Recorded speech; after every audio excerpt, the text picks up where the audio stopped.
Are you struggling to close deals? Cold outreach is wasting the time of both the buyer and seller at every stage, especially when sellers are using shallow and outdated data. Your organization can overcome these challenges with technology that translates comprehensive, high-quality buyer data into real-time insights. These deeper insights empower sales reps and teams to adopt the habits of top performers, which leads to better outcomes, like more pipeline, higher win rates, and larger deals. We call this deep sales. And we've built the first deep sales platform with the next generation of LinkedIn Sales Navigator. Right now, you can try LinkedIn Sales Navigator and get a 60-day free trial at linkedin.com/trial. That's linkedin.com/trial for a 60-day free trial. Let LinkedIn Sales Navigator help you sell like a superstar today. Just go to linkedin.com/trial and get started.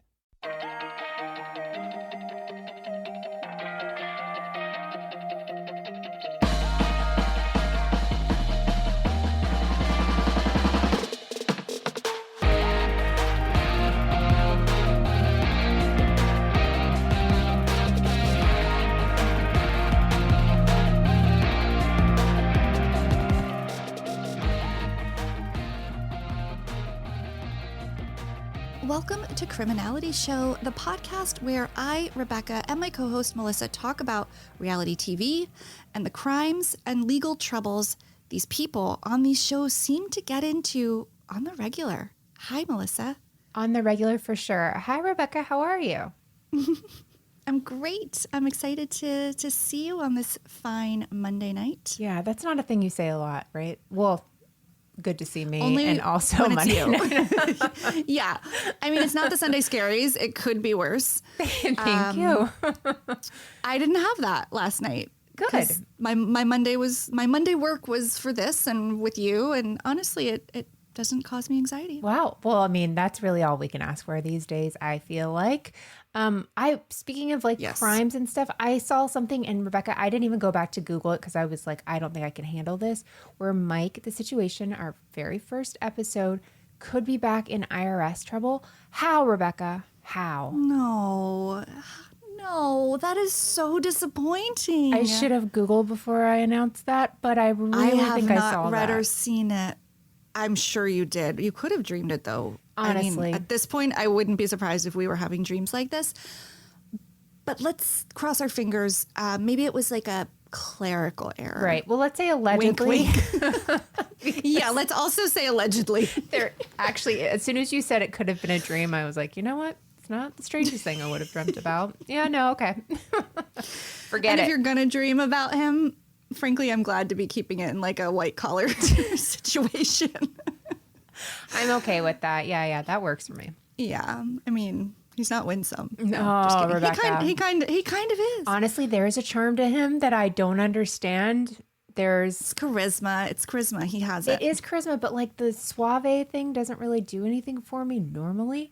But something with him and his stupid sayings and, you know, the comeback is better than the setback. I hate that. And I still am charmed by it.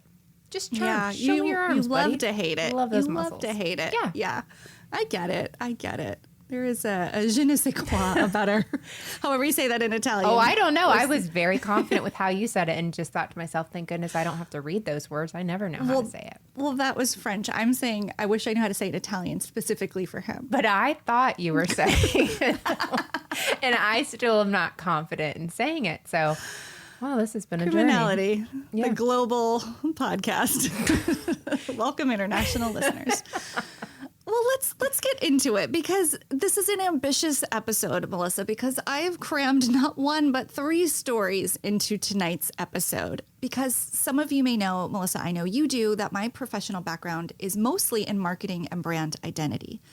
And when it comes to Bravo-lebrities, I mean, brand is everything. Everything. From the vintage Orange County era, we have the Lynn Curtin cuff, to the mid-era Heather Thompson's line of shapewear called Yummy, to more recent franchises like The Real Housewives of Potomac, where we were blessed with Karen Huger's fragrance line, La Grande Dame. I mean, and these are just but 3. I'm sure you could name 3 if I asked you right now. In fact, Melissa, 3 other brands. Drop It from by Bravo-lebrities. Drew, She by Sheree that we're waiting for summer, spring, winter, or September. And I can do another one. Scamming people. The Jen Shaw story. What is that one? There you go. What is her business called? I don't know. I don't think we ever knew. Everything is just versus Jen Shaw on the court document. What is her actual business? Interesting. Yes, great. Exactly. So yeah, we don't have to search very far to see. I mean, look, even Craig from Southern Charm, he's got decorative pillows. He took sewing, made that his brand. Now he sells pillows. I would argue that new housewives are just as interested in launching a product or a business on the show as they are in displaying their wealth and lavish lifestyle. In fact, I think it's moved much more towards that. I'd also argue some of them are betting on using the show to launch a business or product that they have not established yet. So let's go through 3 stories. And at the end of each one, Melissa, because there's 3 and I want to make sure you're like, we're with each other this whole time we're tracking. I'm going to ask you to play judge and you tell me how you would have ruled in these cheater brand situations. It's a situation. It is a situation. It's a big situation. So my interest was recently piqued when on an episode of Summer House, the most recent season, which I think is season 6, Kyle casually, I say in jest, mentioned the Loverboy lawsuits. So I did a little sleuthing to get the scoop, and what I learned, which I'm going to tell you about in a moment, brought me back to 2016 when I was flooded with cheater brand memories. I mean, really, like one of the cringiest housewife sit-down moments to date was when Bethany confronted Sonia about her new line of Prosecco, Tipsy Girl, which sounds suspiciously like what is unequivocally the most successful brand to come out of Bravo to date, Skinny Girl by Bethany Frankel. So a little refresher on Skinny Girl. Started out in 2009 as this kind of diet, low sugar, low carb margarita mixer that Bethany turned into an extensive product line of alcohol beverages, launched into snack foods and other ancillary products. You see everything. Salad dressings, etc. Exactly. She sold this to Jim Beam. The exact number has never been exactly specified, but it's reported to be around $100 million in 2014. Now, we saw her hustle, like those early seasons, right? In the grocery store with her samples, like was it a little bug that she drove around? Like a VW bug? Oh, she did. She had a little car at her little tiny apartment that I know exactly. I've driven by that building so many times. It's right on your way when you get onto the FDR. It's like, I know exactly the building. Jason number 1 was there? Jason number 1, Cookie, the original dog. Yes. So she would sell this for what we believe to be around $100 million in 2014, which is just wild because that's only 5 years after she started it. And it felt like she hustled for so long, but 5 years is nothing to have that massive of a successful merger, transaction, sale, etc. So this transaction led to a new line item in every single Bravo cast member's contract called the Bethany Clause. You know about this. Well, and funny enough, I was just thinking, like, I didn't want to interrupt you with it because I thought you'd probably get to it, but she just talked about it on her TikTok this week.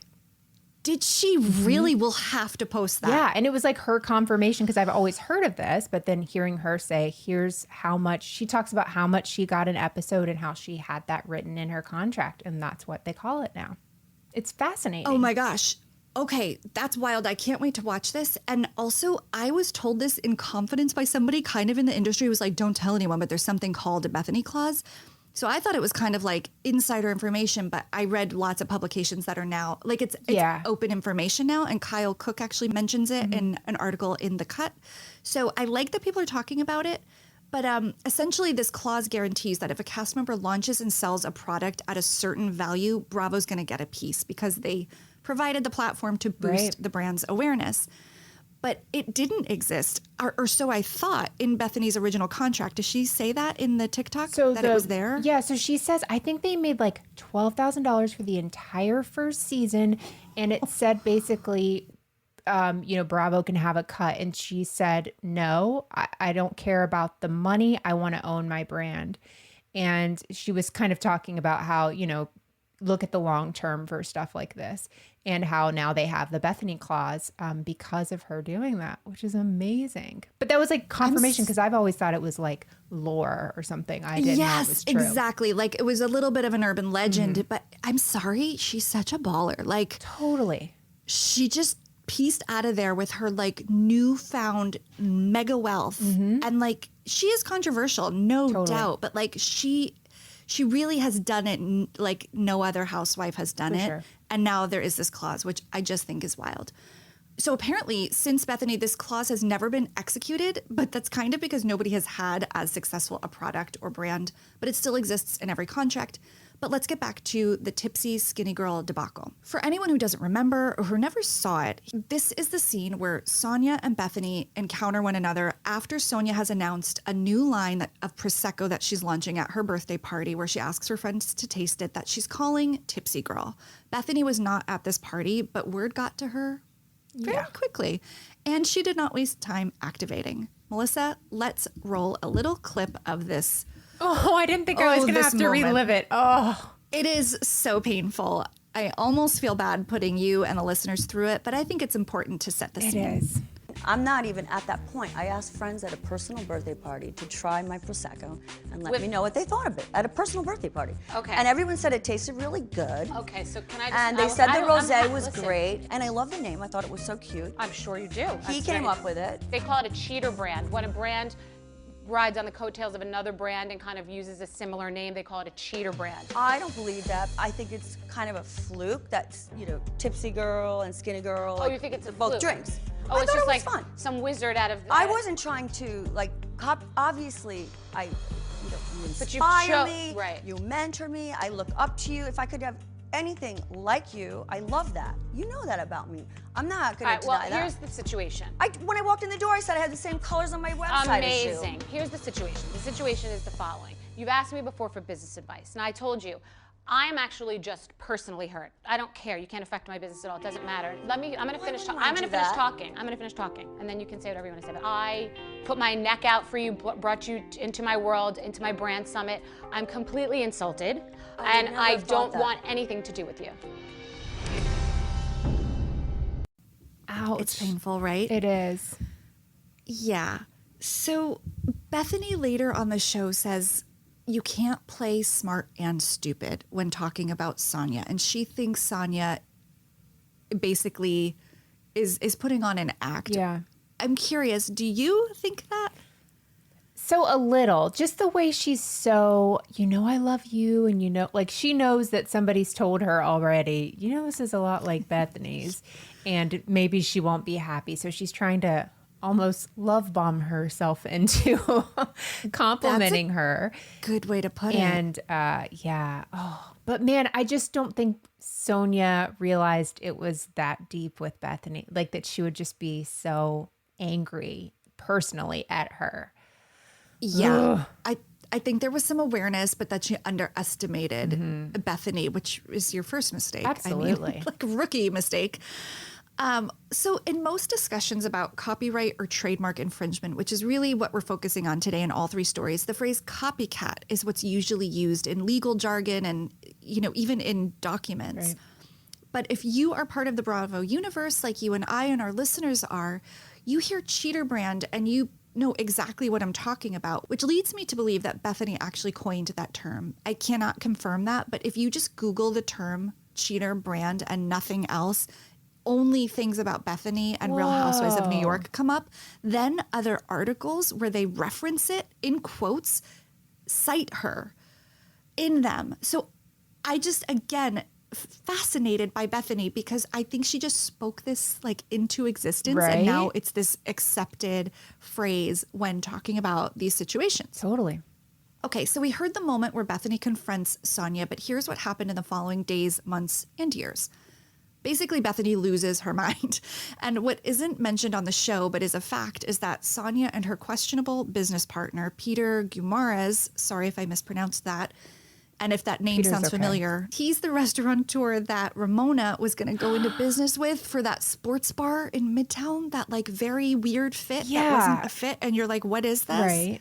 Same guy. Oh. So they were going to open a restaurant bar called Tipsy Girl. The idea was that there'd be this all-day happy hour and it will attract tourists and Bravo fans. Now, there's no mention of the restaurant on the show, but according to Peter's Instagram, in October of 2015, the restaurant was ready to open. Like there was an awning that said Tipsy Girl. But they never had a grand opening. I know, you're shocked. But it's because the community board never approved the liquor license. Now, I can only imagine getting a restaurant open in New York is not easy. Sure. But in Midtown, to not get a liquor license, like, why? Like, everyone has one. It's not a super residential neighborhood. Right. Like, it shouldn't be hard. And there is speculation that they did not want the kind of crowd that this restaurant was targeting. They didn't want to I guess, assist in that kind of business opening, which says a lot about, I guess, someone like me who would definitely have gone. Totally. Like I did go to, the new Vanderpump place in the Paris Hotel. So no problem. They shuttered that place before it even opened. And Sonia and Peter say, Manhattan who? We'll just take Tipsy Girl to the next sexy metropolis, Hartford, Connecticut. Now, honestly, nothing against Hartford or Connecticut in general. It's like a really pretty state. Yeah. I love going there. So really, that was just a fun joke. So they did open a restaurant in Hartford, Connecticut. It has since closed down. But what did Bethany do when she heard about all of this? That's the question. We know she was mad, but what did she do? So Bethany has an LLC in place just to work on as basically a holding company for trademarks she's registering. And she has a team of attorneys who are constantly making sure that her brand is protected and nobody is using words, names, titles that she is using or wants to use inappropriately. So what they decide to do is attempt to trademark the name Tipsy Girl. And Melissa, I'm sure you're wondering, well, how could she do that if Sonia already registered the name for the Prosecco and the restaurant? Well, that was Tipsy Girl, 2 words. Bethany took Tipsy Girl, 1 word, and registered it as a trademark in an attempt to foil Sonia's emerging brand, but it was actually denied. Again, total power move. I don't think Bethany really maybe even wanted it. This is all just press. I mean, for both of them, but better press for Bethany, I would say. And Bethany really didn't need to worry. I found 0 evidence that a bottle of Tipsy Girl was ever purchased anywhere by anyone, despite a photo of several dozen cases sitting in what looks to be a warehouse on the Tipsy Girl Instagram, which is not active. Now, I can almost hear you and our listeners screaming from the future when they're listening to this, what about the toaster? Thank you so much, Rebekah, because why have we not done this? Oh my gosh. I feel like if there were a thesis paper we had to write to defend the existence of our podcast, it would include the Sonia Morgan toaster oven, right? Yeah. This is something that needs exploration and research. Well, if you recall, the Sonia Morgan toaster oven was the predecessor to Tipsy Girl Prosecco, a kitchen appliance many of us are still holding our breath for. Despite it being a driving storyline for Sonia, and frankly, a conversation subject even today, this toaster oven was never created and honestly probably never even planned to be. But it did not stop Bethany from adding fuel to the toaster flames when she casually mentioned on an Instagram story just last year she was cooking one of her, I'm sorry, but weird, diet recipe foods that don't look like what she's saying it is. It was like a flatbread, but it looked... Oh, it's like her pizza that just... Yes, it was not good. And so she's putting in this contraption and she was like, don't worry, I'm totally working on a hybrid toaster type device for you guys to make these in. And I'm sorry, you can't play stupid and smart. Bethany knew exactly what she was saying when she said that. And the whole internet went crazy how dare she? Because the world thinks the toaster oven belongs to Sonia Morgan. She has more of a trademark on that product that never existed than on Tipsy Girl. Absolutely. Do you know what I mean? That is so closely tied to Sonia's brand, if you will, that people were mad. Even Bethany stans were mad that she dared mention toaster. Yeah, that is in reference to Sonia. Low. She can own everything else. I don't care. Correct. She can own Luann's, entire cabaret, but you do not touch the Sonia Morgan toasters. 100%. And she's smart because she did it on an Instagram story. She knew in 24 hours it would be gone. Yep.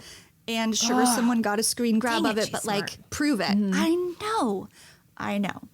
So there are as many people and stories about Bethany creating a cheater brand about an actual appliance that she very likely will make because Sonia is just that legendary that people still want the toaster oven to be exclusively hers. So Bethany's a machine. She has dozens, if not hundreds, of registered trademarks. When I was researching for this, I mean, just a litany of words that she owns now because they have future ideas. And I feel like I'm not really like, it's not breaking news because anybody could look these up, but she's got her daughter's name in front of all these words. Like she's clearly gonna she has big dreams in the future. One did catch my eye that I wanted to mention called Thirsty Girl, which is a line of non-alcoholic beverages, which I'm like kind of excited for and curious to see. Yeah. Okay. So that is in a nutshell what happened with Tipsy Girl and Skinny Girl. I'm also showing these on the Zoom behind me, which we'll post on social media. I don't think either of these brands aesthetically are very strong. Like to me, Bethany's, because you could use a rebrand, like it looks a little dated. Yeah. Sonya's is a mess. Looks like a middle school graphic design student did it. Honest to goodness, if I designed one, it would be Sonia's, and I would be kind of proud of it. But then I see other people's faces and be like, "Oh, this wasn't it."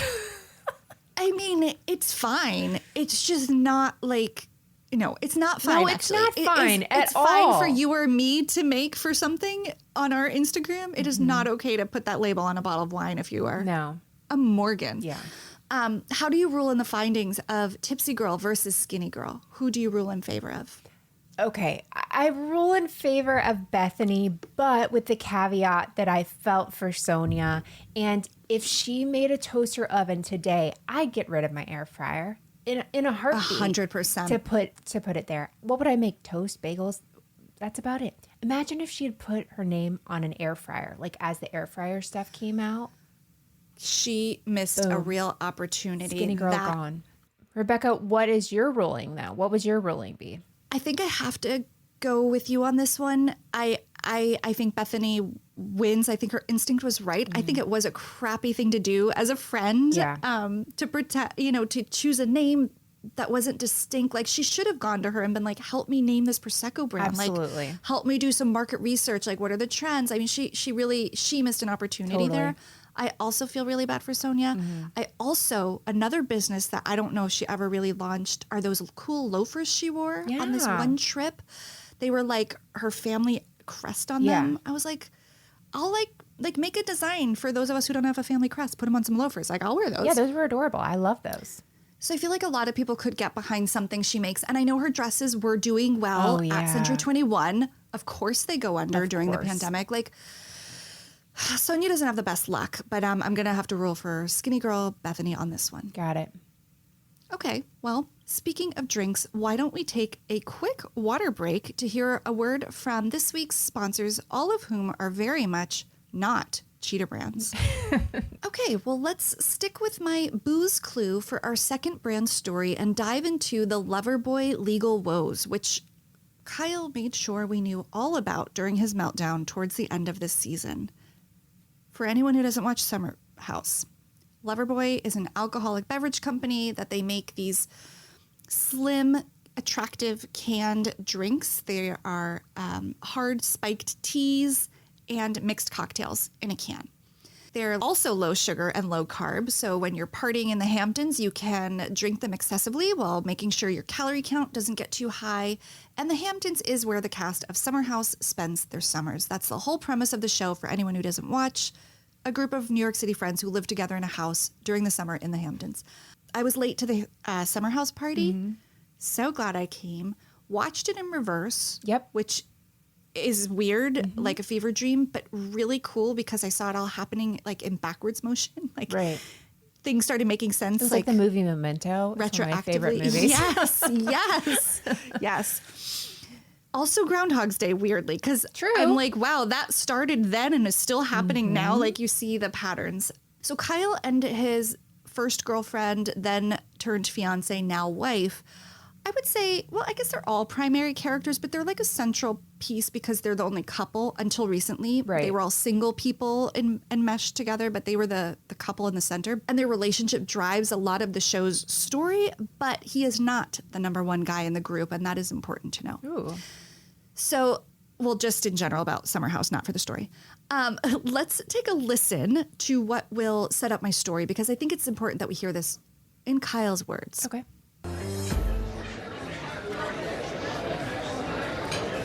I first want to say sorry for hitting the table.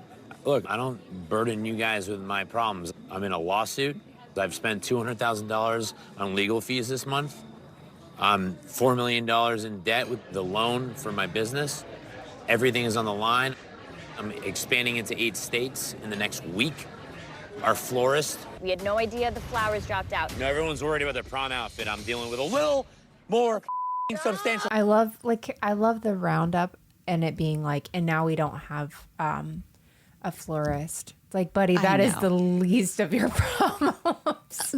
Please leave that off when complaining about your already extremely privileged position and life. Like, start at the other direction. Maybe start with the flowers and lead up. Build up. Yeah. Okay, so I saw your ears perk up when he said $200,000 on legal fees this month. I don't know if that like goes right over everyone's ears when they watch, but for you and me on this show, it's like, get out the notes app on your phone, like, note to self, look that up, because that is insane. So, of course, I needed to know what was going on there. Got to Googling, and I don't know, Loverboy might need to change their name to Poor Boy because he is in two very expensive, or was in two very expensive legal issues. So the first one that I want to talk about speaks directly to the heart of today's episode, brand identity. Okay. I'm going to do a quick little switch here on my background. All of these images Melissa's seeing, I'm going to share on social media. Have you had a lover boy? I haven't. I don't even know that I've seen them. Yeah. No one. I know. Have you ever had that moment when you're leaving the house and you wonder, did I lock the door? Or worse yet, you start spiraling and you imagine all the what ifs. I used to feel that way all the time, but it wasn't until a few years ago when I heard about a break-in just a few blocks away that I realized I needed to really step up my home security game. And now I can spiral about the what ifs on things that don't matter, like reality stars, instead of the what ifs of home security. We've had Simply Safe protecting our house for the last few years now, and it's a total game changer. With Simply Safe's Fast Protect monitoring, I know within 5 seconds if something's actually up, and the lifeguards can actually speak to intruders to stop them. That's faster than a reality TV star can throw a drink. One of the things I really love the most is you're not locked into some over-the-top 90-day fiancé level contract drama. Simply Safe is actually affordable as well, less than $1 a day with no hidden fees, so it's easy to love. It's no wonder they've been named Best Home Security Systems by U.S. News & World Report for 5 years running. Whether you want to install it yourself, it really takes less than an hour, or have a professional handle it, Simply Safe is as easy as flipping channels between Chimp Crazy and The Secret Lives of Mormon Wives. So why wait for the drama to happen? Get Simply Safe and know your home is covered just like I did. Protect your home with 50% off a new Simply Safe system, plus a free indoor security camera when you sign up for Fast Protect monitoring. Just visit simplysafe.com/criminality. That's simplysafe.com/criminality. There's no safe like Simply Safe. Okay, it's time to commit. 2024 is the year for prioritizing yourself. Begin your new smile journey with Byte, and you could start seeing results in just 2 to 3 weeks. Just order your at-home impression kit today for only $14.95 at Byte.com. Byte Clear aligners are doctor-directed and delivered to your door. Treatment costs thousands less than braces. Plus, they offer financing options, accept eligible insurance, and you can pay with your HSA FSA. Get 80% off your impression kit when you use code WONDERY at Byte.com. That's BYTE.com. Start your confidence journey today with Byte. They're aiming for more states. Like he mentioned somewhere on that show, they're going into 8 more states. So I don't think it's national yet, but it's very much centered in the tri-state area because he is New York City. Like it's a Hamptons, New York City thing for sure. And I think they're slowly expanding. So I don't drink them, but I can judge them by the design like I do books and such. And I have to say, it's a cool design. Yep. Like they're cute, they're modern. I find them very fresh and attractive, the packaging, etc. If it were a contest between Tipsy Girl and even Skinny Girl and Loverboy, like hands down to me, Loverboy aesthetically would win. Now, we know that Kyle's now wife, Amanda, is Loverboy's graphic designer and brand manager. Kyle constantly praises her for her amazing design of the logo and the creation of the brand's merch, which I have to say is very cute. They do bucket hats and baseball hats and sweatshirts, all of which I would wear. They're very cute. It's probably the only thing he's super nice and supportive about. For sure. in terms of Amanda. And right? Yeah, and like, isn't that where the majority of their money comes from? Is merch? I remember maybe last season. Is that something you're sharing?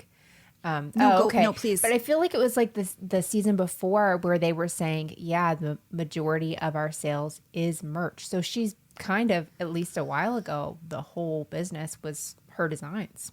Yeah, which is so smart because I would think these drinks probably sell more seasonally, especially in this part of the country where you're not drinking these as much in the winter as you would be the summer. To have sweatshirts and stuff that would sell year round is so smart.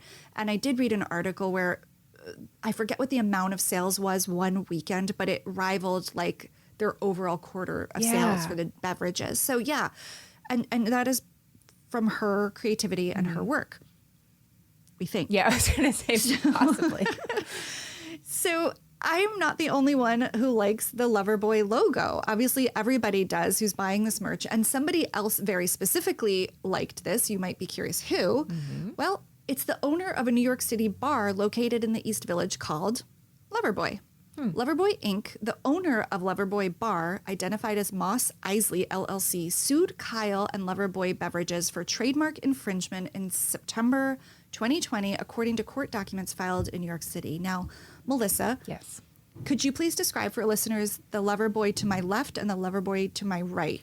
Okay, so the Loverboy to your left is a capital L written in almost a Moms and Murder pink, if I'm being quite honest. Yes.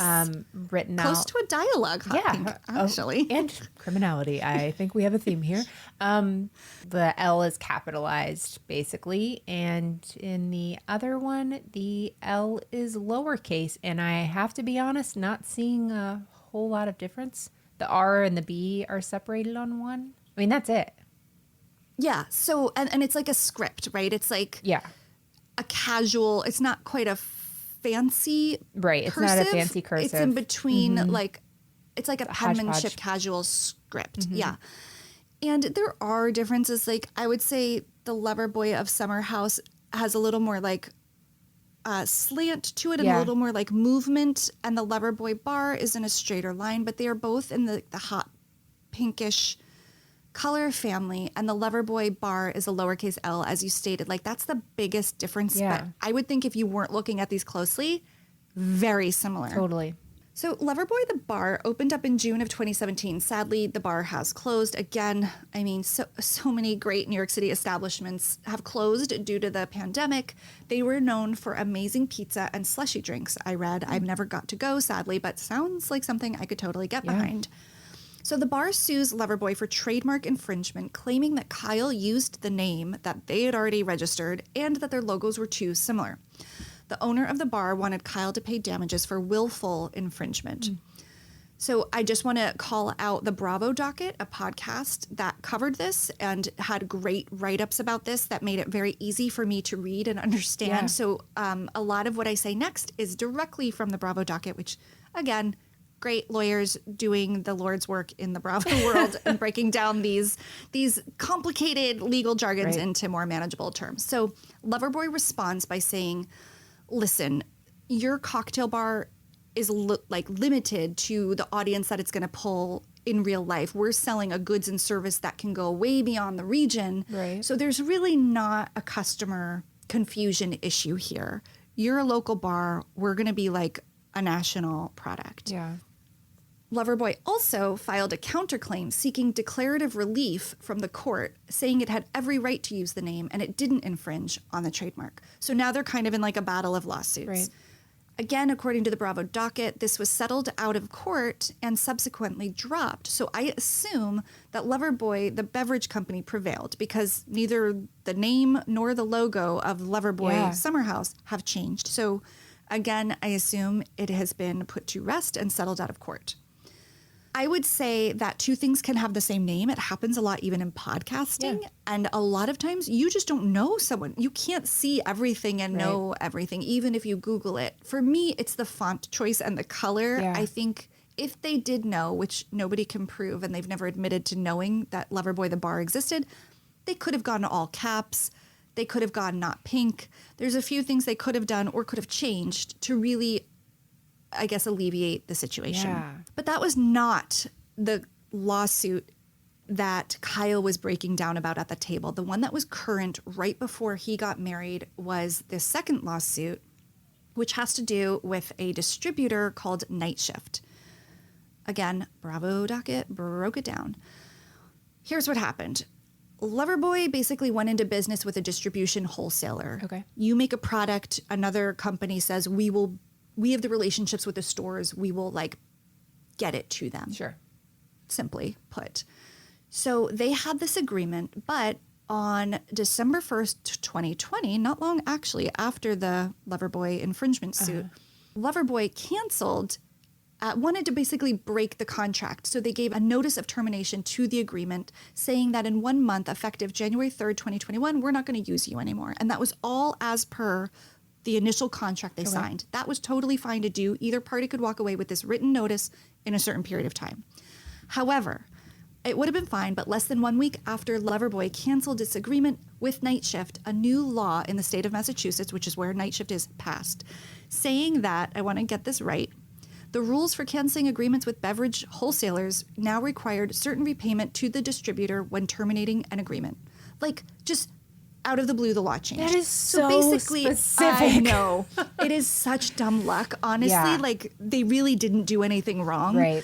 It just was unfortunate. Oh, man. So now this had to go to court, and a judge had to decide, do I apply this retroactively, or are you safe? Because when you Grandfathered signed in. this, exactly, this didn't apply when you signed.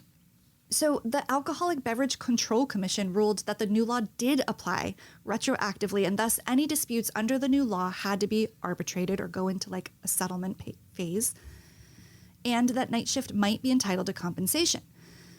So what I think happened is that they entered that phase of arbitration where they're like arguing about who's going to pay what.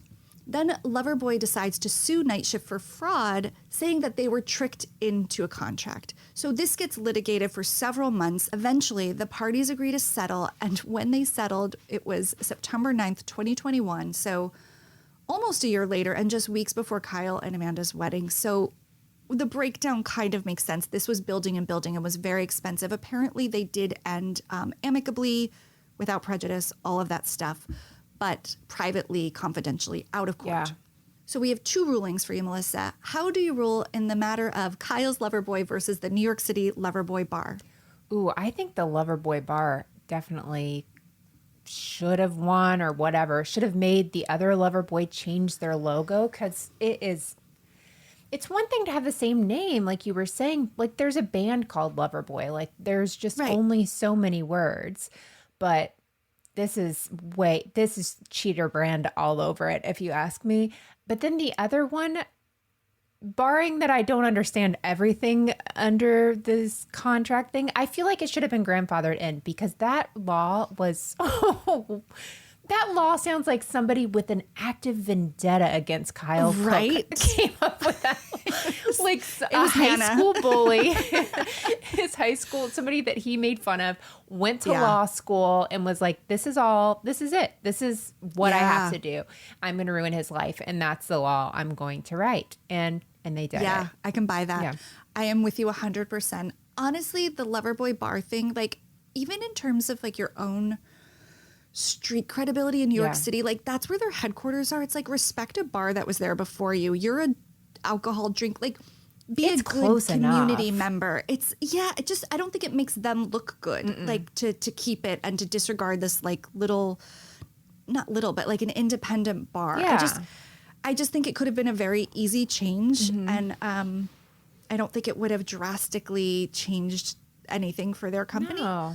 So I agree with you there. And then I also agree that I think this was unfair that they got thrown into this with their distributor, because it sounds like not the breach of contract, the termination of notice was completely within the bounds of their original contract. The fact that this law changed is so unlucky. Oh, man. Makes me laugh a little bit, too. but I would rule in favor of Loverboy, not Night Shift, in that as well. Okay. Wow. We are basically lawyers.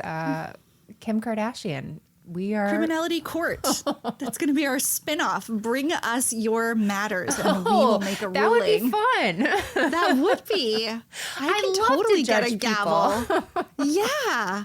Gavels and collars. Yeah. I love it. Okay. Well, let's do one more, shall we? So that's it for the booze stories, but we have one more Bravo, and obviously these have all been brands, and this one has to do with my favorite animal, whales, which, when I was writing this, I realized I should have and could have said baleen, the Latin word for whales. Aw. Neither here nor there. So for this story, we're staying in the tri-state area, but we're leaving New York, going a little bit further south to New Jersey. We're going to discuss the business troubles and cheater brand attached to Margaret Josephs. Now, I always knew she had products, but I had no idea what they were. No. Or what her business or brand is called. Is it called Margaret Josephs? You too? Yeah, well, it's like, it's a weird thing on Jersey. I don't feel like we get to know any of their brands. Thank you, Jesus, besides Envy, which, again, thank you, Jesus, herself owns it. But besides you that, sound we like don't- Melissa with your right? Jesus thinking. But besides that, we don't really know any of their. I don't feel like we ever have to deal with the brands as much as we do on others. So when this comes up with Margaret, I don't have any idea. Like when you're starting to talk about it, I'm like, did I just miss this season? I don't know. I know a little of the story, but they didn't really share much. No, I feel exactly the same way. I can't wait to introduce you to this. Okay, so when we meet Margaret in season 8 of Real Housewives of New Jersey, we learn a lot of things about her. She was divorced, her ex-husband to get with her contractor, who's her now husband, Joe Bonino. Lots of about her personal life. She was so vulnerable about sharing, and she got flack for it too from the other women. But not a lot about her business, except that her business was in legal trouble with a what Margaret calls a competitor from a little business called Vineyard Vines. Are you familiar with Vineyard Vines? It sounds familiar, but it could just be like double talk. Oh. But I might not be. No, maybe it's also regional. It's a very like New England style, kind of a preppy cousin to Lily Pulitzer. Look at me, Rebekah. Look at me and tell me that brand again. Does this look like anything that knows about Vineyard Vines? You can't even make it through the sentence. You can't even. Yeah, I would think in Florida you would know all about Vineyard Vines. It's pastels. I it's don't preppy, know. Lily Okay. Pulitzer, I do know. Probably Okay, 3 years it's- after she was popular. Okay, so it's a cousin to that. Not actually, like the brands are not related. In Florida, it's like they would that, be. but cheaper. Oh my gosh, it's so Sorry. good. So I'm curious, listeners, have you heard of Vineyard Vines? Please let us know. You know what, Melissa? I think let's hear from Margaret herself. Okay. I'm coming off a rough couple of years. I had a horrible lawsuit with Vineyard Vines. They're my competition. And they accused me of stealing their logo, which I did not do. I mean, this looks like a f***ing swamp. Maybe we should take the cover off and empty it. That way it doesn't look like a swamp. I know. I settled for around $300,000 because I could not afford to go to trial. It's so sad because I love it so much. I filed bankruptcy in my business. They put a lien on my property. Careful, Miriam, careful. Don't break a cankle. Don't worry. I'm up to my eyeballs in legal bills. Oh, yes, I do know that. I know the little whale. Okay, good. But I've never said it out loud. I've never, look- I acknowledge the whale and what the whale stands for. Well, then that might greatly affect your ruling in this matter because the fact that you associate that whale, that when you saw that whale, you then knew we were talking about Vineyard Vines, not Margaret Joseph's brand, is exactly Vineyard Vines' point. Yeah. The whale is essential to their brand identity, and that's exactly what this was actually, we couldn't have rehearsed this reaction. Also, Margaret Josephs is looking like Christine Quinn up there in the corner, isn't she? Yeah, I actually thought that was like a good look for her. It is. I'm just surprised. Yeah, I know. It is. It's different. So Vineyard Vine dates all the way back to 1998, but they didn't start using that whale as part of their logo and brand identity until 2003. But speaking of 1998, that is the year that Margaret had an epiphany for her business. So she was previously a designer. She went to FIT, graduated, was like a living, working, legitimate designer, and one of the few housewives whose business was booming pre-Housewives. Like she came on and we knew she had this business again, but we had no idea what it was. So I found this really cute article from 2012, CNN Money. And I say cute because it was like, I don't know, articles in 2012 looked really different. Yeah. Maybe I'll post it. Anyway, it's about how this like stay-at-home mom launched her business. So the year was 1998 and Margaret had her first idea, decorative metal buckets. Okay. She went to Home Depot, bought a few plain metal buckets and painted them. She brought them to a local store in her neighborhood and she did 20. They sold out in 2 days and she thought, I'm onto something. Now, at the time, she was raising her son with her husband and his 3 stepkids. So 4 kids. She had stepped away from her job as a designer, home with all these kids. She's like a creative, like busy, like she liked working. And her house was in complete chaos. And she's like, I need to organize and I want it to be cute. And, you know, she's very into like her home and design. Right. So she starts making these buckets and it just blew up and then it evolved into licensing a plethora of home decor and accessories. And eventually she moved into fashion. In 2012, at the time this article was written, her annual sales were $26 million. What? Yes. Essentially, she just licenses products under her brand and sells them to retailers. Okay. If you have bought like a cute office good from Staples, Target, or Home Goods, you have likely owned one of Margaret Joseph's products. Her brand, you might be wondering by now, what is it called? The Macbeth Collection. Why do you think she named it the Macbeth Collection? Because CNN asks her. Listen, Rebekah, this has to do with literature and I can't help you. What? Tell me the answer. Lady Macbeth? Well, she just thought it sounded regal. Okay, well, that's about as much sense as I just made. So it's just it's so precious. I'm just like, it's one of Shakespeare's great tragedies. Like a lot of people died. So yeah, it's just like that makes sense. All the like regal royal names to do Macbeth. It's like the guy killed the king, the wife takes her own life. Like it gets dark. Yeah, pretty quickly. But who cares? That's like a whole thing. Floral clipboards, you know, it's fine. It's fine. So Margaret's business is booming, and one of her products was featured in a magazine spread, and it was this, to my left, clear cosmetic pouch with this adorable green whale. And Vineyard Vines spotted this and was like, oh, no. They promptly sued Macbeth and said this is trademark infringement, that the whale design is essential to its signature brand, and they wanted $12 million in damages. Wait, for this singular thing? No, okay. That's what I thought at first. Then upon researching, she had it on shorts. She had it on beach towels. Okay. She had the whale. The whale became one of her very popular designs. Sure. And when you look at the profile of the whale, it looks very much, now it doesn't have the eye or the smile, which is essential to the Vineyard Vines whale, but it's the same whale otherwise. Mm-hmm. So according to Women's Wear Daily, a rep for Vineyard Vines said, one of our most well-known symbols of the Vineyard Vines brand is our fanciful whale design. And as I mentioned, Vineyard Vines was established in 1998 and began using that part of their logo in 2003. So many years prior to her beginning to use it. A judge ruled that Macbeth Collection is not responsible for $12 million in damages, but that they had to pay something. They just felt that was not the right amount. Yeah. So Vineyard Vines was trying to get payment for 2 types of damages. I learned about 2 types of damages. There are liquidated and statutory. Statutory seems to be more like very specific injuries and kind of something tangible that you can prove. Okay. Liquidated damages is like everything else that is harder to prove but caused damage. Okay. The judge is like, you can't collect on both. Like Vineyard Vines was trying to get both and you're legally not allowed to do that. So they seem, in my opinion, a little predatory, a little more shark-like, if you will. Ooh. Less whales, more sharks. Yes. Just thought of that. And they were like, pick a damage. And they were like, okay, we're going to go with liquidated.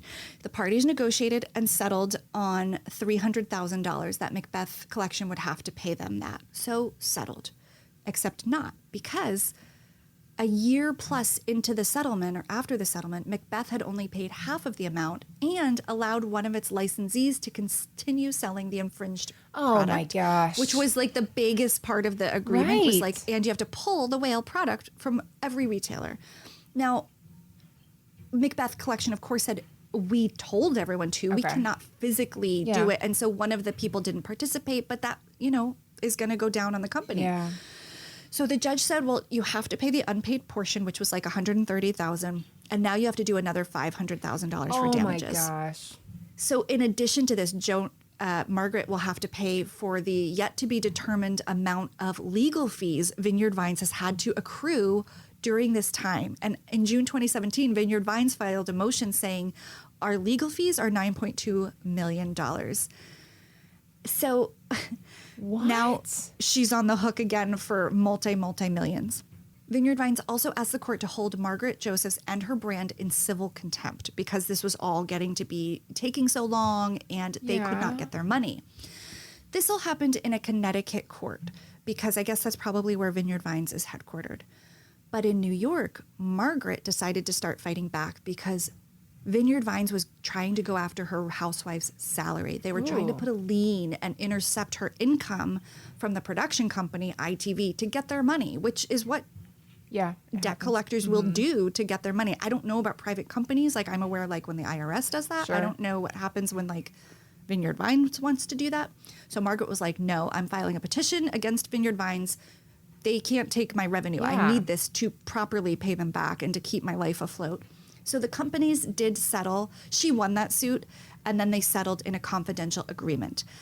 The conclusion is basically that Margaret's company, the Macbeth Collection, is both active but also bankrupt or like in some stage of bankruptcy. Okay. So I can't quite tell if that's just a phase she's going to go through and file and then like continue or I'm not sure. Yeah. But everything I read seemed contradictory, but also pretty clear that she is both in bankruptcy, but it's like alive, like her website is active. Yeah. And that's a little picture of it right there, which I'll post. This quote from Margaret in Women's Wear Daily kind of made me sad. She said, quote, "It's been going on for so long. It's very hard for a smaller woman-owned company to defend itself against a much larger company, even when they're in the right." Yeah. So, and that's kind of what we felt like.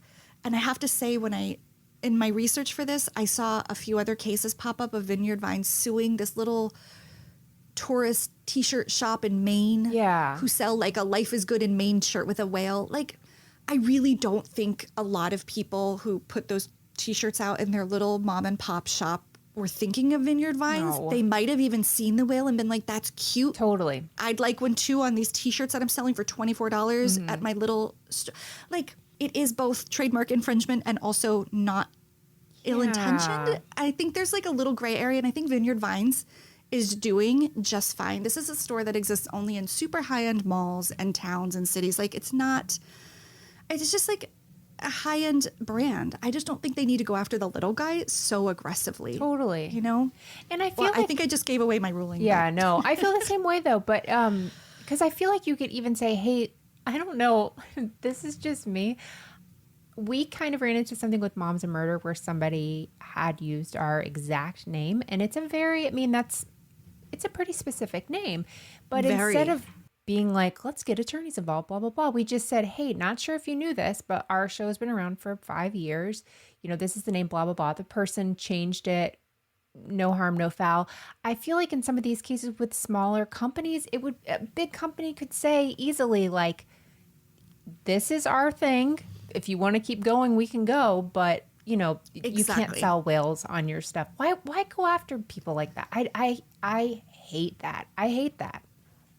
Also, keep the whales out of it. You love your whales. They're a protected species. No, but like if Margaret, I feel like now that I'm thinking about it, she could have been like, yeah, let's rip the whale off everything and we'll do turtles or crabs or maybe not crabs. Honestly, though, Rebekah, whales are superior. So none of that is going to work. Oh, they are the superior sea mammal. They are mammals, by the way.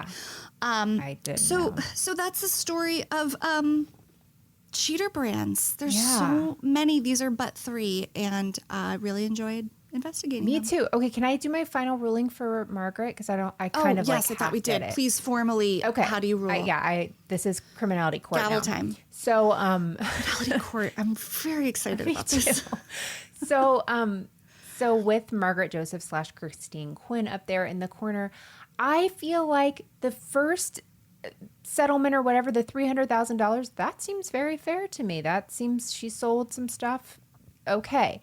But the whole $9 million or whatever, that is so egregious and selfish. And I hate it so much. Like, big business.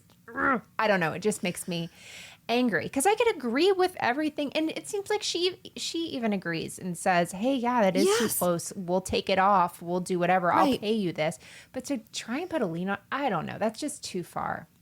And she had paid half, which I feel like is a very good faith gesture. Right? Like if she paid half within a year, she's going to pay the other half. It's just going to take a minute. A lot of she's, money. you know, trying to finish her ballroom. Like, Yeah, come on, guys. Have you seen her caftans? They don't make themselves. Those pigtails? Exactly. How many rubber bands does she have to buy? It's a lot. Creamer that she has to keep stocked so that it's always cold for those purse trips? Come on, Vineyard Vines. I know. She should be getting kickback on those creamers, though. Absolutely. If she were smart, yeah, she could take care of this debt in no time. Yeah. So I hope she ends on the upside of Me this. too. Sonia, too. Loverboy, I'm not really concerned about. Like, the $4 million in debt sounds very unwise to me, but, like, you know, they'll figure it out. Yeah. But yeah, Margaret and Sonia, like, I would like to see them prevail. Bethany, again, not worried about her at all. Yeah, but I do find this area of law very interesting. If only I could understand the contract. But yeah, thanks for playing I along loved it. with me. Thank you. That was fun. Yeah, super fun. So when we weren't talking about different things this week, I bet you were watching some things, and I really need a new show. So hit me because oh god, I'm already getting hate for not liking Seeking Sister Wife. Should. Which you should. I know. You had a very aggressive TikTok, which actually I didn't. When you said to put it on TikTok because you had put it on yours, I read it as Twitter, so I put it on Twitter, but I didn't tag you. But I was aggressive on my response. Oh shoot! I didn't realize that yet. like afterwards. I was like, she's gonna think I didn't tag her on purpose, and it just slipped my mind. I didn't think it was aggressive. I No, it was honestly just funny. picked the lowest hanging fruit TikTok It was so I could funny. make. Yeah. No, I loved it. Come on, I'm not offended by it. I told you it was going to be trash. Yeah. So anyway, that didn't go over well. Okay, but I have something. And Rebekah, I, honest to goodness, think this is the only thing I've watched since the last time I talked to you. And that's not to say that I don't know, but that's No, I'm excited. Well, I messed it up so badly last time. I don't know how I'm going to feel. So anyway, I don't know. Okay. Well, I want to know, so All right. get to it. Okay. Here are my clues. Doctors, Atlanta, Bravo. Did I already tell you this? No. Okay. But I think I know Okay, what is for it? once. Is it Married to Medicine? Married to Medicine. Rebekah, the revelation I have had with this show, I am obsessed. It's all I've watched for literally 2 weeks. Wait, are there different cities and is one in LA? And have I watched that? I think yes. I think there is one in LA now, and there was maybe one in Houston. I don't know. I don't know if Okay. you've watched it. I don't think we've talked about it, but it is. I did watch LA, It's but so I was just confused good. if they were their own franchises like Housewives or is just Married to Medicine one show? No, it's different. It's different franchises. So Okay, so Atlanta. So Atlanta. So it's Okay. either you're a doctor or you're married to a doctor. Yes, love it. Yeah, one doctor is married to another doctor. But a lot of Okay. this show is really the relationships between the spouses. So you see a lot of drama within there, but you see real life medicine things. So there's Dr. Jackie, she's an OBGYN, and Dr. Simone, and they've been friends forever. And they just have the sweetest, best relationship, those two together. And Dr. Jackie is so sweet. If you watch the first season, she talks a lot about weight and gets onto people about weight. Because she's a 2-time breast cancer survivor, she looks at obesity as being part of. So anyway, so the first season, we're talking like 8 or 9 years ago. So you have to kind of take it in that vein to be like, Okay. we would not say that to somebody now. Right. But the sweetest woman in the world. And I want to hug her. And then Simone is married to this guy named Cecil, who is my new Bravo crush. Just a soft-spoken, loving man who just supports his wife, even though they now have a north house and a south house. But there's so much drama with like infighting. Really? But I love, they take couples trips and it's so fun. And it's just like what I wish the Housewives were now. And like, I feel like the Housewives, like I've been in a little bit of a decline lately. I listen to Sure. recaps of Watch What Crap. And so I know what's going on.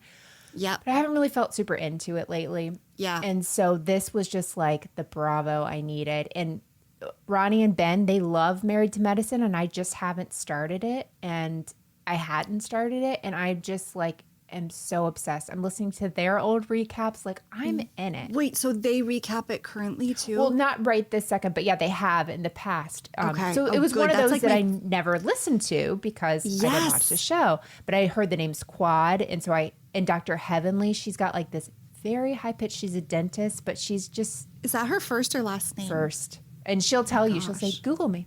So she is a dentist, but she's like, I don't know. There's just so much like freshness to the show. I don't know. I've loved it. And I'm in. Yeah, and I will say the first season I was like, it was just a lot of people to like kind of keep track of and like, you know, figure out who you enjoyed and who you didn't and stuff. And I absolutely am just like, there's been like legal battles within there. There's been fights where people have done restraining orders. Like, it's everything we want in Housewives.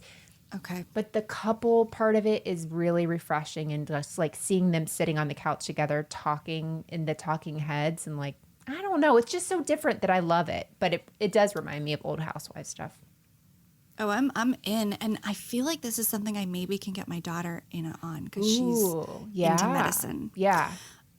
This might be just the show we There's need emergency room doctors. There's yes. I love the OBGYN. So you get to see some of their patients. It's not like wholly focused on that, but you get to kind of see what they deal with on a regular basis and being on call. And I don't know, I just love it. Well, I also love a housewife with a career. And so getting like glimpses of that, I always found interesting. Yeah. And I do think I watched Married to Medicine in this LA season, which had a couple women who had come from Atlanta. I bet it was Mariah. There.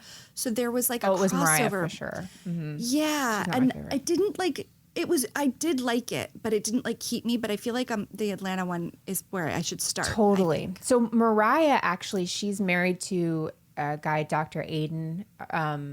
I can't remember what kind of doctor he is, but he is, I'm like going way too long on this, but she, I think I love it. She's an executive producer on the show. She actually brought the show, I guess, to Andy Cohen or something. That's like the cool. idea. Yeah. But they kicked her off the second season. So she's like on and off because she causes so much trouble. But that's like fascinating to me, right? That you can be run off your own show. Is she still producer? Yeah, I think so. But she's like on and off. It's crazy. Like every season starts, and I'm like, is Mariah going to be here? And sometimes you'll hear her, and sometimes I love it. I love it. Wild. Yeah. And one couple has tax problems. They just like all of a sudden say they owe $170,000 in taxes. $170,000 in taxes, and they were just like upfront about it. And I was like, this is truly amazing. That's refreshing, right? I love it. I'm in. Okay, I'm in. Sorry. That was very exciting, but that's been 2 weeks of my life. Just constant I'm Married to really Medicine. glad. Sometimes it's hard. Like sometimes I want to even text you for a show, but I love when we hold out and then get to like gift one. Yeah. I know we don't always land and we don't always love the other, but when we do, it's really fun. Yeah. Okay, so I've got one for you. It's not so much a show as like a one-off. Okay. I guess you would call it a documentary, but don't think true crime and don't think boring. What if I just don't think? Or just don't do think. That. You're so good at guessing. I bet you don't have to think. You can just know. But I kind of am trying to make this hard. Okay, Netflix. Okay. Football awards season. Hold on. Is this J-Lo? You're going to... Oh, gosh. You're so good. Yay. Yeah. I don't know how I got that. I just know that I keep seeing the TikTok that says Shakira would never, whenever J-Lo goes up to and says like, I used to live in this house. And the guy's like, who are you? Oh my God. That's really funny. Yeah. So the doc is called Halftime. Oh, okay. And global superstar Jennifer Lopez reflects on her multifaceted career and the pressure of life in the spotlight. Man, it sounds terrible when I read that. Yeah. It is not. I loved this. And I have a lot of respect, actually, for Jennifer Lopez and her career. I think she is really talented. I think she's part of a machine, and I don't always love that machine. I definitely don't think she needed to write a memoir, quote, write a memoir. Mm-hmm. I know we bring up this podcast every week, but I listened to the episode about her memoir on Celebrity Memoir Book Club. Unnecessary. Like, when you're a triple threat like her and you're dancing and singing and acting, like, no need to write a book. Acting, that's where... Okay, but did you see Hustlers? No, but I saw Selena, and she was great in that. But I won't. Great in Selena. That's how it all started for her, which you'll see in the doc. I won't. Fantastic in Hustlers. You won't watch it. No. You can't. Here, let me tell you. Yeah, go ahead. Let me give sell you me like on my it. Sell me. Okay, here's my. I don't know if it's a hot take, but here is my take. Okay. On why I liked it. Okay. So much of JLo's lore and appeal and why we talk about her is in connection to the guy she is with. Okay. From P. Diddy to the backup dancer to Ben Affleck. Oh, Chris Judd. Chris Judd The to backup dancer. her husband, Benjamin Bratt. No, that was Julia Roberts' husband, Wait, Mark Anthony. Mark Anthony, yeah. I do get them confused. Right? It's always like her love life is as interesting and almost like outshines pretty amazing things she has done. Like her album sales, which I didn't pay attention to because like I know her radio hits, but like her album sales are insane. I don't remember numbers well, but it's in the movie. This documentary is filmed in such a way that they are like not in the narrative at all. It is very JLo focused. It's focused on her family and her. I wouldn't say it's like her as a mother in like an annoying pandering, like I want people to see this. Like her kids just happen to run in and out of the scenes because they were following her for like a year. Huh. It's very intimate. It's very behind the scenes. And there is just literally no mention of any guys. Okay. And I have to think she wanted that to put out a story about herself with just her standing in like her success. Yeah. And the only moment where one of them comes in is there's this one talking head moment, which is weird because there's no others and it's Ben Affleck. And and annoyed me that it was him. Yes, I know. So now I know I'm like diminishing my whole argument, but it's this one little moment where he basically says, you know, I don't even remember what he said. Yeah, it sounds profound. It wasn't. It was like kind of like, doesn't that bother you? You know, that they don't listen to you, that she wanted something and she didn't get it or something. And she was like, I'm a Latina woman, like I'm used to it. And it was just, I think it was more to prove her point of view. Sure. That's the only time you see him. You see no pictures of her with a guy. You see nothing about a breakup. She mentions a divorce, but it's in reference to like her kids and what was happening professionally. And I really... like I got a little more of a 3D understanding of who she is. You see her mom and dad and her sisters, and she was so talented. I mean, she was really plucked from like a talented group of dancers, but obscurity, and just blew up. I mean, she is just one of those crazy stories. But she trained really, really hard for that. Yeah. And really, really wanted it. And it just, I don't know. I have to say it made me really admire her and want to go to the gym. Nothing makes me want to go to the gym. Seeing nobody. But I think I really like dancing. Here, confession time. I really wish I was a dancer. Like when I see people dance in the way that she does, which is like you sweat and you work out. The dancing the way she dances is a workout. Sure. Like I want to do that. And my husband's always like, yeah, we live in New York. You could go do that very easily. A million times, yeah. And then I'm like, stop Have you ever been to a Zumba class? adding me. I did used to do Zumba. They're fun. I've been to hip hop dance classes. I do get like, it's intimidating because there are people there who really know how to dance. I said I like doing it. I didn't say I was good. An important distinction. But anyway, I felt really inspired and really also she's like 54 or something. And that's comforting to me that like she's still just creating and living and loving and trying new things and being bold and taking care of her skin. Yeah. She just gives me hope. Where she loses me is whenever she's like, every night I wash my face with Dove. And I'm like, no, you don't, JLo. You've done Olive oil. other things. I think it's olive oil. No. And yes, of course she has. Of course she has. And she also probably works out twice a day for several hours. Like this is not normal. No. Like what she has But I mean, achieved that is, physically. She is a machine. She is a machine. She is so, I mean, that is what you will see is her work ethic is second to nobody. Like she will outwork everybody. I also saw this kind of heartbreaking moment. Totally. Yes. Like, oh my gosh. That's something not everyone can do. Not I everyone agree. does. And there was this moment between her and Shakira. That was also the really cool thing is it builds up to the halftime show. Right. That's why it's called halftime. And also it highlights her during the award season when she really got a lot of good press for once during Hustlers. Right. Yeah. But ends up not winning. And there's this moment between her and Shakira where JLo's kids like run up on stage and they're talking to her. and she's introducing them to Shakira, and she's like, oh, it's almost my son's birthday too. It's actually in 2 days, but I'm going to miss it. And it's like, so not a big moment. It's not like a scene about that. It's just, she says it and they move on, but you just kind of see Shakira's little like heartbroken face for 2 seconds. And it just was like, man, it's hard to be a global pop star. I don't know.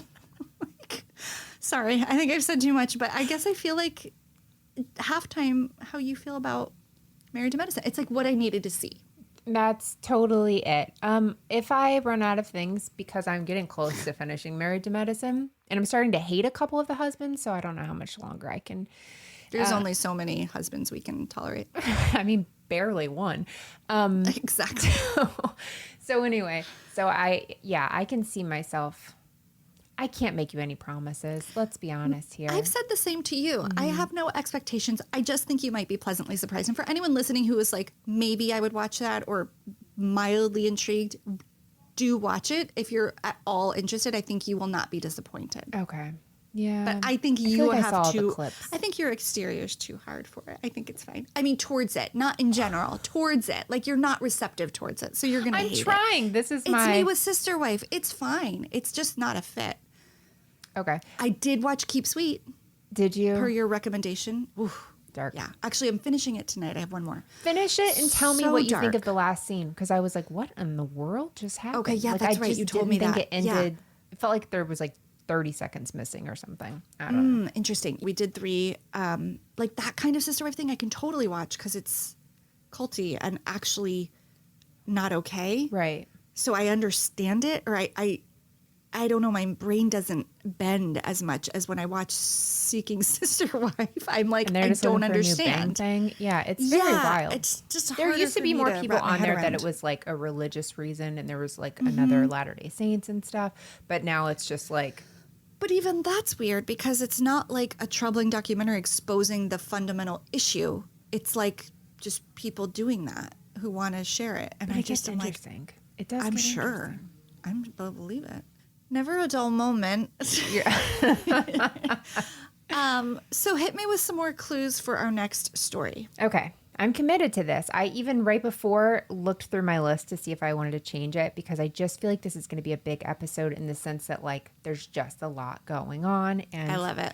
Yeah, but I don't know if I love it during the summer when my kids are home. So here's what we're doing. It's a both and. Here's my 3 clues. Mother, month, meth. Wait, sorry. Oh, wow. You broke. The internet totally froze on your second. So I have mother and meth. Mother, month, meth. Wow. Are we going with the alliteration all the time now? Not on purpose. I even thought of not doing it, but then I had 2 and I was like, oh, I know the third one. Meth. Mother, month, meth. Okay. Oh my gosh. Is it about... Is it really? You got it. You got it. I mean, I need a win. You got to win. You got to win. So proud of you. Wow, that was maybe a big my day for you. COVID brain is finally there. You go leaving. Well, this is definitely a big one. My gosh, like this could be the pinnacle. No, let's not do that. That's too much pressure. Sorry. I plan on finishing it the Sunday before. It's just gonna be a whole thing. You know what? It's one of many. Yeah. MBD. Yeah. But I am excited. Cool. Well, let's do this again for sure.